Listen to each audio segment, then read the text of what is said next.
Greetings, welcome to another segment of Recovery TV. Today we're going to talk about how to change your spouse or partner, so that's coming up.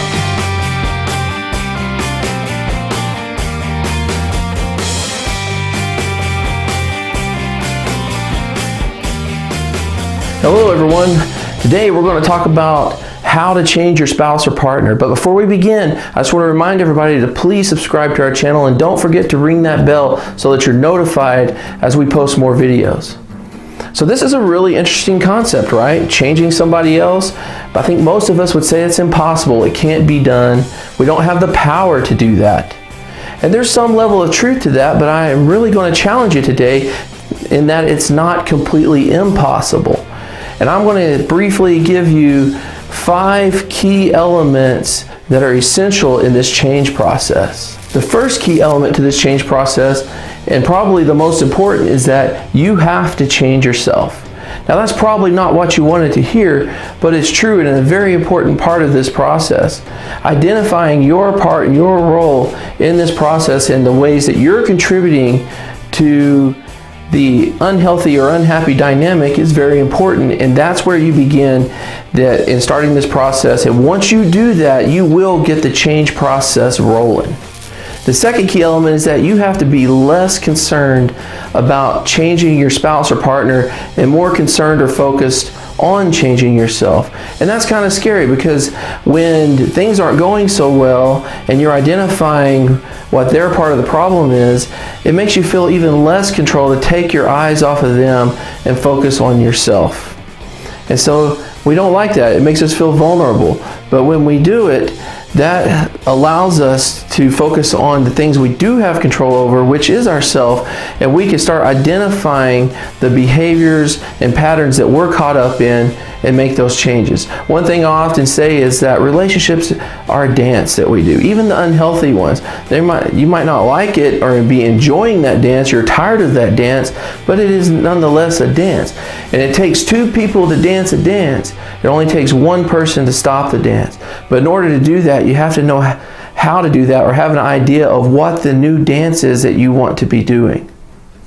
So focus less on changing them and more on changing yourself. A third and very important key element in this process is that you need to expect resistance.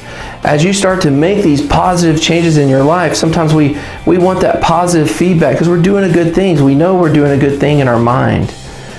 But not everybody else sees it that way. They're not used to our functioning this way. They're not used to experiencing us in this way.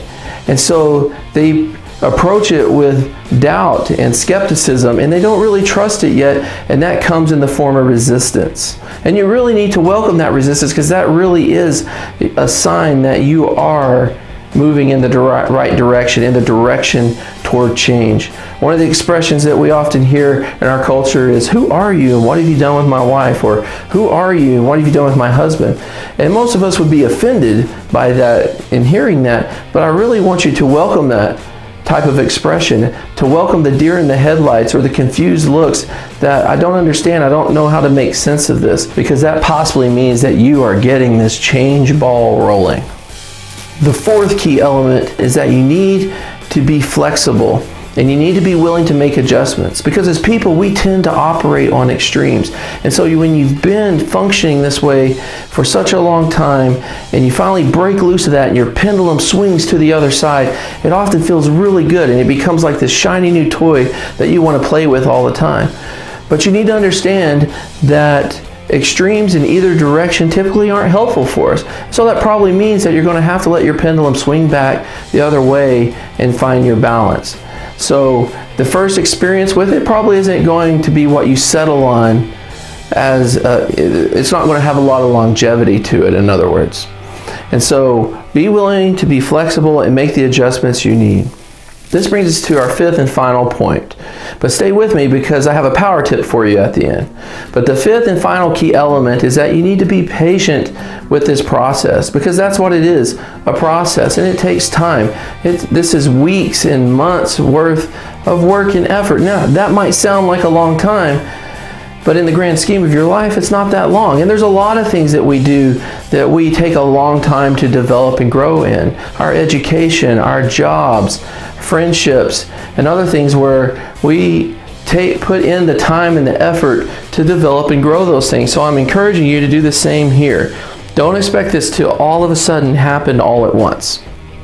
It's a process of change, and it takes time to do that. So be patient with your spouse and be patient with yourself as you go through this. Here's your power tip. Don't do this alone.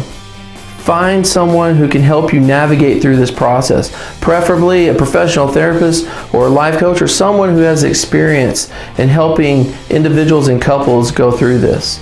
So I put a link in the description below of some therapist directories where you can search and find local therapists in your area that can help you navigate through the forest of change.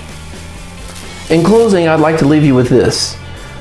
No, we don't have the power to change who someone is, but we do have the power to change a dynamic, to change a process. In the world of marriage and family therapy, we often say, be the difference that makes a difference. If you want things to be different, then be different. Because more of the same is just going to get you more of the same. I wish you well on this journey of change, and I hope to see you back here next time. Thanks.